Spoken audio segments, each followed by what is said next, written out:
Belakangan ini, kamu mungkin telah melihat atau mendengar beberapa informasi yang mengatakan tentang bagaimana aktivitas matahari telah meredup ke fase minimum, menyebabkan matahari mengalami lockdown, sehingga dapat menyebabkan bencana di bumi, seperti cuaca dingin berkepanjangan, gempa bumi, dan kelaparan. Dan beberapa ilmuwan khawatir, solar minimum ini bisa menjadi pengulangan dari insiden Dalton minimum, yang terjadi antara 1790 dan 1830.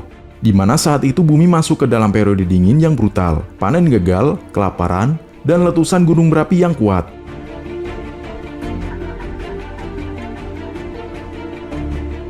Tidak hanya itu, suhu anjlok hingga 2 derajat Celcius lebih dari 20 tahun dan menghancurkan produksi pangan dunia. Kemudian pada 10 April 1815, letusan gunung berapi terbesar kedua dalam 2000 tahun terjadi pada Gunung Tambora di Indonesia, yang menewaskan sedikitnya 71.000 orang. Tetapi, sebelum kamu memutuskan untuk panik, ada baiknya melakukan cross-check informasi dari banyak sumber. Lalu, apa itu sebenarnya fase minimum matahari? Sebelum berasumsi fase minimum matahari akan menyebabkan bencana, mari kita cari tahu dulu sebenarnya ini fenomena apa. Matahari kita adalah bintang. Kecerahannya bisa bervariasi dari waktu ke waktu. Dia memiliki sebuah siklus yang terjadi dalam pola 11 tahunan, yang dapat diprediksi yang disebut sebagai siklus matahari. Selain dapat membuat matahari lebih bersinar pada titik-titik tertentu, dalam siklus ini matahari juga bisa membentuk bintik matahari, atau bercak-bercak gelap di permukaan matahari dalam jumlah yang banyak. Apa itu bintik matahari? Bintik matahari adalah fenomena yang terjadi secara sementara pada fotosfer matahari, yang tampak sebagai bintik-bintik yang lebih gelap daripada daerah sekitarnya. Gelapnya bintik matahari ini disebabkan karena suhunya lebih rendah daripada suhu di sekitarnya. Terbentuknya bintik matahari dipengaruhi oleh aktivitas magnetis hebat, yang mengakibatkan terhambatnya konveksi pada interior matahari.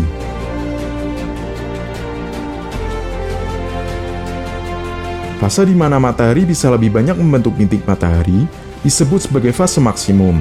Sementara, fase di mana ada lebih sedikit atau bahkan tidak ada bintik matahari sama sekali disebut fase minimum.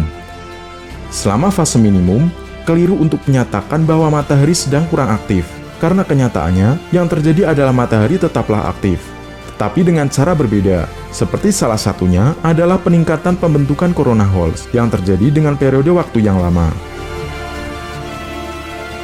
Memang benar bahwa saat ini matahari sedang memasuki fase minimum, dan bahkan menurut NOAA, fase minimum ini diperkirakan akan berlangsung lebih lama dari biasanya. Tetapi, aktivitas pembentukan bintik matahari sebenarnya tidak berhenti sepenuhnya. 2 bintik matahari baru-baru ini diidentifikasi oleh Observatorium Solar Dynamic milik NASA. Nah, inilah yang perlu dicatat dan digarisbawahi. Memasuki fase minimum bukan berarti matahari akan berhenti bersinar dan sampai memiliki dampak negatif pada kehidupan di bumi. Tidak akan ada zaman es atau zaman es mini yang disebabkan oleh penurunan dari keluaran energi matahari karena fase minimumnya dalam beberapa dekade mendatang. Fase minimum adalah siklus aktivitas alami pada matahari. Telah terjadi sejak matahari terbentuk 4, miliar tahun yang lalu. Jadi bukan baru-baru ini saja terjadi. Memang, aktivitas matahari pernah turun ke level yang sangat rendah pada akhir tahun 1600-an, sebuah fenomena yang dikenal sebagai Grand Solar Minimum. Namun, yang menurun di sini adalah aktivitas pembentukan bintik matahari, bukan penurunan suhunya.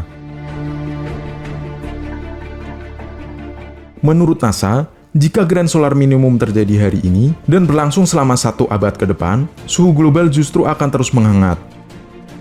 NASA menekankan bahwa pemanasan global pada bumi kita yang disebabkan oleh emisi gas rumah kaca berlebihan dari pembakaran bahan bakar fosil masih 6 kali lebih besar daripada pendinginan apapun yang dapat diperkirakan terjadi karena Grand Solar Minimum. Jadi, kalau kamu mau khawatir tentang bumi, seharusnya bukan khawatir karena fase minimum matahari, tetapi lebih karena dampak buruk dari perubahan iklim yang disebabkan oleh kita sendiri, yaitu pemanasan global. Itulah pembahasan kita kali ini tentang lockdown matahari yang tidak perlu kita cemaskan. Semoga video kali ini dapat menambah wawasan astronomi kalian. Jangan lupa klik tombol like, kemudian subscribe untuk mendukung Ilmunesia terus berkembang dan membagikan ilmu pengetahuan untuk banyak orang. Terima kasih, dan sampai jumpa di penjelajahan semesta berikutnya.